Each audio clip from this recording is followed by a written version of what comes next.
আসসালামু আলাইকুম। আমাদের কারোরই কিন্তু প্রত্যেকটা দিন একই রকম যায় না বা একইভাবে দিনের শুরুটাও হয় না। যেমন আজকে সকালবেলা নাস্তা বানানো, খাওয়া দাওয়া সব কিছু শেষ করে ফেলেছি, আর এখন ঘরদোর গোছাতে চলে এসেছি। কারণ রান্নার পাশাপাশি ঘরদোর গোছানো সম্ভব হয়নি, সময়তে কুলিয়ে উঠতে পারিনি। তো রান্না দুপুরেরটা সম্পূর্ণ শেষ করে ফেলেছি সকালের নাস্তা বানানোর পাশাপাশি। তবে ঘরদোর গোছানোটা বাকি আছে। তো ভাবলাম ঘরদোর গোছানোর সময় থেকেই আপনাদের সাথে ভিডিওটা শুরু করা যাক। মেয়ের বাবা দুইজনে তো মাদ্রাসাতে অফিসে চলে গিয়েছে, যার যার কাজে সেই এখন আমি আমার কাজ করছি। তো আসলে সবাই সবার জীবন নিয়ে যার যার মতো ব্যস্ত, যার যার কাজ নিয়ে সেই ব্যস্ত। হাজব্যান্ড তো তার অফিস নিয়ে, মেয়ে তার মাদ্রাসা পড়াশোনা। বাসায় আসলে তখন বাসার কাজকর্ম। তো যে টাইমটাতে সে মাদ্রাসাতে থাকে সে তো তার মাদ্রাসা পড়াশোনা নিয়ে ব্যস্ত থাকে। আর আমি যখন একা বাসায় থাকি সেই সময়টা আমিও আমার কাজগুলো নিয়েই ব্যস্ত থাকি। আমি মনে করি ব্যস্ত থাকলে কিন্তু শরীর মন দুইটাই অনেক বেশি ভালো থাকে। তবে শারীরিক কন্ডিশন অনুযায়ী যার যার পরিশ্রম করা উচিত। আমি যেরকম খুব বেশি ওভার পরিশ্রম যেদিন করে ফেলি সেদিন শরীরটার কোনোভাবেই চলে না। যেহেতু শরীরটা এখন অসুস্থ, তো রেগুলার কাজকর্ম কিন্তু করতে পারি, তবে মাঝে মাঝে থেকে যায় সংসারে কিছু কাজ, কয়েকদিন পর পর একটু ভারী কাজগুলো হয়ে যায়। তো সেই সময়টা একটু কষ্ট হয়ে যায়। এছাড়া রেগুলার সংসারের কাজকর্মগুলো কিন্তু প্রবলেম হয় না, করে নিতে পারি। আর আমার সংসার কাজগুলো তো আমাকেই করতে হবে, অন্য কেউ তো এসে আসলে করে দিয়ে যাবে না। বা সংসারের খুঁটিনাটি সমস্ত কাজ অন্য কাউকে দিয়ে করানোও সম্ভব না। এটা একটা মাত্র গৃহিণীই করতে পারে, বা যার সংসার সেই করতে পারে। আমার বাসাতে যদি অন্য কেউ এসে থাকেও মেহমান হিসেবে, সেও কিন্তু আমার নিজের কাজগুলো করতে পারবে না। সে তার মতো করে হয়তো বা ভারী যে কাজগুলো সেগুলো করবে। আবার আমি যখন কারোর বাসাতে যাব, আমি চাইলে তাকে টুকটাক হেল্প করতে পারি, বাট তার মতো করে তার সংসারটা গুছিয়ে রাখা, খুঁটিনাটি সমস্ত কাজ করা কিন্তু আমিও পারবো না। তো আসলে জীবনটাই এরকম, আপনি যে অবস্থাতেই থাকেন না কেন ব্যস্ততা আপনার পিছু ছাড়বে না, ব্যস্ততা থাকবেই। আর ব্যস্ততার মধ্যে থাকলেই আমার মনে হয় যে মানসিকভাবে ভালো থাকা যায়, কারণ অলস মস্তিষ্ক হচ্ছে শয়তানের বাসা, একটা কথা আছে না। তো যাই হোক, আমি হচ্ছে ঘরদোরে সব কাজকর্মের পাশাপাশি নিজের হাতের কাজটাকেই বেছে নিয়েছি নিজের প্রশান্তি স্বরূপ। কারণ হাতের কাজটা করলে দেখা গেছে আমার যে ক্লান্তি ভাব সেটাও আমার মনে হয় দূর হয়, সেই সাথে মানসিক অনেক বেশি তৃপ্ততা এবং কি অনেক বেশি ভালো লাগা খুঁজে পাই আমি। আমার কাছে কেন যেন মানে যখনই আমি একটু ক্লান্ত থাকি বা যে সময়টাতে আমি একটু অবসর থাকি, আমার শুধু মাথার মধ্যে ঘুরে নিত্য নতুন কাজ করার জন্য বা নতুন নতুন ডিজাইন তোলার জন্য। তো এই কাজগুলো করতে না পারলে আমার মনে হয় আমি দম বন্ধ হয়ে মারা যাব। তো আসলে প্রত্যেকটা মানুষের একটা করে ভালো লাগার জায়গা থাকা উচিত, আর সেটা ধরে রাখা উচিত আমি মনে করি। অনেকে আছে যে সাজগোজ করতে খুব বেশি পছন্দ করে, অনেকে আছে ঘর গোছাতে পছন্দ করে, অনেকে হয়তো বা হাতের কাজ করতে, অনেকে হয়তো বা রান্না করতে। তো সেরকমই আমি ঘরদোর সাজিয়ে গুছিয়ে রাখতে তো পছন্দ করি, তার পাশাপাশি হাতের কাজ করা আমার একটা মানে ভীষণ রকমের নেশা বলতে পারেন। এটা আসলে কোনোভাবেই ত্যাগ করা সম্ভব না, এটা আমি যে পরিস্থিতিতেই থাকি না কেন, তো এটা আমাকে করতেই হবে, এরকম একটা অবস্থা হয়ে গিয়েছে। তো যাই হোক, আপনাদের সাথে অনেক কথাই বলে ফেললাম। তো কথা বলতে বলতে আমি কিন্তু ঘরের বেশ কিছু ফার্নিচারও মুছে নিয়েছি। তো কিছু অফ ক্যামেরায়, কিছু অন ক্যামেরায় এভাবেই কাজ করছি। আসলে সব কাজ তো অন ক্যামেরায় করা সম্ভব হয় না, তো দুইটা মিলেই আসলে করতে হয়। আর আমি দেখেছি, আমি যখন ঢাকাতে ছিলাম তখন কিন্তু আমার বাসাটাও ছিল 2 রুমের একটা বাসা, সেই সাথে জিনিসপত্র কম ছিল। তো এত বেশি সময় লাগতো না ঘরদোর গোছাতে, বা একটা ঘর ঝাড়ু দিতে গেলেও কিন্তু এতটা টাইম লাগতো না। তবে এখন যেহেতু আমার 4 রুমের বাসা, জিনিসপত্রও অনেক বেশি হয়ে গিয়েছে এই বাসায় আসার পর। তো সব কিছু মিলিয়ে ফার্নিচারও বেশি, বাসাও বড়, গুছাতে গেলেও কিন্তু অনেকটা টাইম লাগে।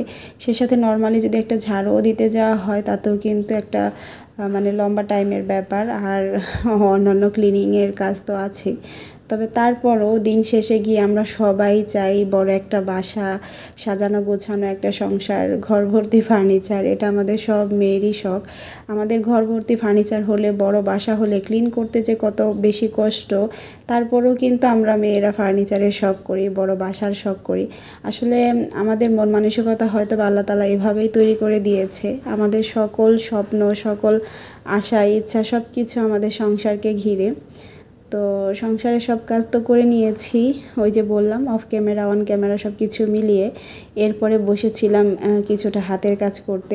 গতানুগতিক সব কাজের মাঝেও হুটহাট কিন্তু মনে চাই একটু নতুন কিছু করার জন্য। তো হুট করেই আমার ইচ্ছা করছিল যে আমি একটু হিজাবের উপরে কাজ করব। তো এটা আমার মানে কয়েকদিন ধরেই ইচ্ছা করছিল, তবে সময় পাচ্ছিলাম না যেহেতু অর্ডারের চাপ আছে। তো এখনও অর্ডারের চাপ আছে, তারপরও ভাবছি একটু সময় বের করে আমি এই কাজটা করি, তাহলে মানসিক অনেকটা শান্তি পাবো। আমার এই হিজাবটা কিন্তু অনেক দিন ধরেই আমি ব্যবহার করি। আর এই হিজাবটা হচ্ছে সুন্দর একটা মেহেদি পাতা কালারের মধ্যে, আসলে ক্যামেরাতে অ্যাকুরেট কালারটা আসছে না। তো এটা হচ্ছে একদম জর্জেটের মধ্যে ছিল আর খুবই পাতলা সফট একটা হিজাব। এটা পরলে খুব আরাম, একদম বিশেষ করে গরমের মধ্যে এত বেশি গরম লাগে না। তো পাতলা জর্জেট হওয়ার কারণে ড্রয়িংটা কিন্তু একদমই ভালোভাবে করা যাচ্ছিল না। তবে কোনো রকম একটা ড্রয়িং করে নিয়েছি চোখের আনুমানিক আন্দাজ হিসেবে, কারণ এটার মধ্যে আমি এখন হচ্ছে কাজ করব। আর কাজ করার সময় কিন্তু আমি প্রত্যেকটা জিনিস একদম নিখুঁত করে করব, যে ড্রয়িংয়ের মধ্যে যে একটু একটু এদিক সেদিক আছে সেগুলো যেন না থাকে। কারণ শুধুমাত্র একটু চোখের আন্দাজটার কারণে কোনো রকম ড্রয়িংটা করে নিয়েছি, কারণ এটার মধ্যে চাইলেও এত সুন্দর করে ড্রয়িং করা সম্ভব না, কারণ এটা জর্জেট একটা কাপড়। তো এখানে হচ্ছে আমি আমার সুবিধা মতো যেখানে যে সেলাইগুলো দিলে ভালো হবে সেই সেলাইগুলো দিয়ে সুন্দর করে আমি ডিজাইনটা করছিলাম। আর এটা হচ্ছে আমি একটা আঁচলে করছিলাম। ফার্স্টে হচ্ছে আমি আঁচলের দিকটাতে কুশি কাটার একটা লেস করেছি, চিকন করে একটা লেস করেছি। আর এই মেহেদি পাতা কালারের মধ্যে রানী গোলাপি কালারটা এত সুন্দর ফুটেছে কি বলবো। তো লেস করার পর সেম কালারের সুতা দিয়েই হচ্ছে আমি একটা ডালের মতো করে মাঝে মাঝে ফুল দিয়ে তারপর হচ্ছে একটা বর্ডার লাইনের মতো করেছি। আর এই সিম্পল কাজটার কারণে কিন্তু এই হিজাবটা এত বেশি ভালো লাগছিল আর অনেক বেশি ইউনিক। এগুলো আসলে কিন্তু কারোর সাথে মিলবে না, বিশেষ করে হাতের কাজ কখনোই কারোর সাথে মিলে না। আর এই কারণেই হাতের কাজের জিনিসগুলো বেশি ভালো লাগে। তো এই যে এখানে কাজ করার পর হিজাবের লুকটা কেমন হয়েছে সেটাই দেখাচ্ছি। আর এখন যে কালারটা এসেছে হিজাবের, এটা কিন্তু অরিজিনাল কালার। তো আপনারা কেউ যদি চান এরকম কিন্তু হিজাবের মধ্যে সুন্দর করে হাতের কাজ করিয়ে নিতে পারেন। আপনাদের পছন্দ অনুযায়ী হিজাবের কালার বললে আমি দেখা গেছে সেরকম হিজাব কিনে তারপর হচ্ছে সুন্দর ডিজাইন করে আপনাদেরকে দিতে পারবো। শুধু যে এরকম ডিজাইনই নিতে হবে এরকম না, আমি হচ্ছে কাস্টমাইজ কাজ করে থাকি। আপনাদের পছন্দ অনুযায়ী ডিজাইনও দিতে পারবেন, সেই সাথে কিন্তু আবার আমার উপরে ছেড়ে দিলে আমি সুন্দর করে ডিজাইন করে দিতে পারবো। আর ইনশাআল্লাহ সামনে আরও একটা সুন্দর হিজাবের ডিজাইন আপনাদের সাথে শেয়ার করব। তো আপনারা কেউ নিতে চাইলে স্ক্রিনে থাকা নাম্বারে ইমো হোয়াটসঅ্যাপ আছে, আপনারা আমার সাথে যোগাযোগ করতে পারেন। এছাড়াও আমার পেজ রোজা রকমারিতে যোগাযোগ করতে পারেন, কারণ রোজা রকমারিতে হচ্ছে আমার সকল কাজের আপডেট শেয়ার করা হয়। ওখান থেকে কাজ দেখে আপনারা হচ্ছে অর্ডারটা কনফার্ম করতে পারবেন। আর হিজাবটা পরার পর কেমন লাগছে অবশ্যই কিন্তু কমেন্টে জানাবেন। পিছন থেকে তো আপনারা দেখতেই পেরেছেন যে কেমন লাগছে, আমার কাছে বেশ ভালো লাগছিল। আর এখন হচ্ছে আমি রেডি হয়ে গিয়েছি, রোজাকে আনতে যাব। এখন কিন্তু আমি আর যাই না, রোজার বাবাই হচ্ছে রোজাকে দিয়ে যায় এবং কি সকালেও নিয়ে যায়। তো আজকে হচ্ছে একটু প্রয়োজন ছিল, সে কারণে আমি রোজাকে মাদ্রাসা থেকে আনতে যাচ্ছি। আর এইটা হচ্ছে অন্য আরেকটা দিনের ক্লিপ, বেশ কয়েকদিন আগের। আমি হচ্ছে আমড়ার আচার বানিয়েছিলাম আর সেটা আপনাদের সাথে শেয়ার করব বলে ভিডিও শ্যুট করেছিলাম, তবে কোনো কারণবশত হয়তো বা শেয়ার করা হয়নি। ভাবলাম আজকের ভিডিওর সাথে অ্যাড করে দেই। এখানে হচ্ছে আচার বানানোর জন্য ফার্স্ট আমি একটা মশলা তৈরি করে নিচ্ছি। এখানে পাঁচফোড়ন, সেই সাথে হচ্ছে একটু জিরা, অল্প একটু দারুচিনি, সেই সাথে হচ্ছে তেজপাতা আর 2টা শুকনা মরিচ দিয়েছি।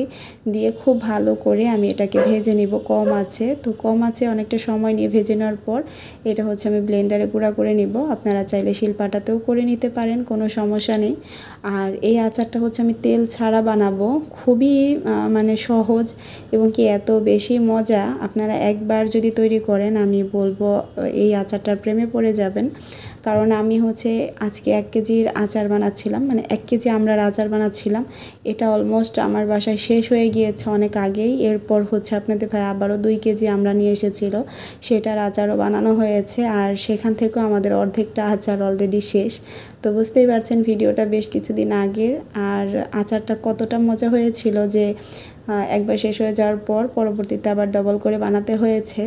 তো এখানে আমি আমড়াগুলো সুন্দর করে চিকন চিকন করে কেটে নিয়েছি। আপনারা চাইলে এর থেকেও চিকন করে কেটে নিতে পারেন। আর আমড়ার যে আঠির অংশটা, এটা খেতে আমার খুব বেশি ভালো লাগে, সে কারণে এটা আমি ফেলে দেইনি, আপনারা চাইলে ফেলে দিতে পারেন।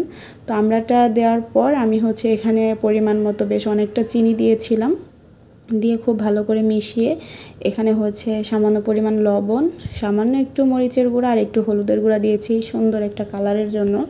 আমার বাসাতে রোজা কিন্তু আচার খুব বেশি পছন্দ করে, সে কারণে কিন্তু আমি আচারের মতো কখনোই একটু বেশি ঝাল বা অতিরিক্ত ঝাল দেই না, মানে শুধু টেস্ট ব্যালেন্স করার জন্য অল্প পরিমাণ ঝাল দেই, যাতে করে আচারের টেস্ট খুব ভালো আসে আর খেতেও যেন ঝাল না লাগে।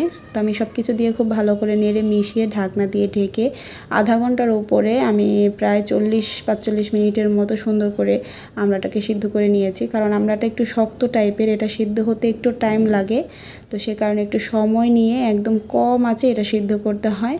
যখন সিদ্ধটা হয়ে গিয়েছে, কালারও চেঞ্জ হয়ে গিয়েছে, সেই সময় কিন্তু আমি সেই ভাজা মশলাটা উপর থেকে দিয়ে দিয়েছি। তো এখন হচ্ছে নেড়ে চেড়ে মিশিয়ে চুলাটা অফ করে দিব। আর এর মধ্যে কিন্তু আচারের কালারটা আরও একটু চেঞ্জ হয়ে যাবে। দেখতেও মাশাআল্লাহ এত সুন্দর হয়েছে, সেই সাথে খেতেও খুবই ভালো হয়েছে। এখন যেহেতু আমড়ার সিজন, আপনারা চাইলে কিন্তু একবার হলেও এই আচারটা তৈরি করে দেখতে পারেন। কোনো রকম কোনো তেল লাগে না, তবে খেতে ভীষণ রকমের মজা। তো আজকের পুরো ভিডিওটা কেমন লেগেছে অবশ্যই ছোট্ট একটা কমেন্ট করে জানাবেন। তো আজকে এখানে বিদায় নিচ্ছি, সবাই ভালো থাকবেন, আল্লাহ হাফেজ।